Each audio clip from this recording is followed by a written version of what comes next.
Rising cases हैं India में sudden heart attacks के, वो एक चिंता का विषय है। और मैं आपके जरिए हेल्थ मिनिस्ट्री को कहना चाहूंगी कि इस पे थोड़ी ज्यादा रिसर्च कर एक डेटा बनाकर कि पोस्ट कोविड कॉम्प्लिकेशंस जो हो रहे हैं, जो मेडिसिन प्रिस्क्राइब की हैं, जो वैक्सीन हैं, उसको लेकर थोड़ा रिसर्च बैक हमें फ्रेमवर्क बनाना पड़ेगा। कैसे हम लोग जो sudden heart attacks less than 50 year old के हो रहे हैं, कैसे उसको काबू में ला सकते हैं।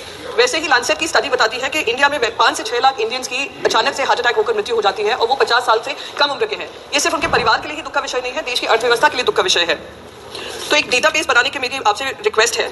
और रोज अखबारों में आता है कि कोई डांडिया खेलते खेलते उनकी डेथ हो जाती है, कोई हार्ट कंडीशन नहीं है, कोई हेल्थ हिस्ट्री नहीं है हार्ट को लेकर, पर उनकी अचानक से डेथ होती है। कल ही डॉक्टर प्रशांत नंदा जी ने इस मुद्दे को रखा था। उन्होंने बताया था ट्रेन में एक 38 साल के युवा को हार्ट अटैक आ जाता है, कोई मेडिकल फैसिलिटीज नहीं थी। तो इस पे भी खास करके ध्यान देना चाहिए।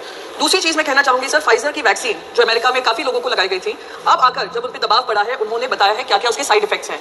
तो शायद हमें इस पे भी आत्मचिंतन करने का विषय है कि जो वैक्सीन लगाई गई या कोविड का जो गंभीर स्वरूप जो लिया गया, जो मेडिसिन हमारी तरफ से प्रिस्क्राइब की गई, जो मिनिस्ट्री ऑफ हेल्थ और फैमिली वेलफेयर से आई थी, क्या उसमें कहीं कमी रह गई। साकेत गोखले जी हमारे बगल में बैठे हैं, 34 साल की उम्र में, विदाउट एनी हेल्थ इश्यूज, उनको हार्ट अटैक आ जाता है। उनके डॉक्टर बताते हैं कि वो इसलिए है क्योंकि पोस्ट कोविड कॉम्प्लिकेशंस है।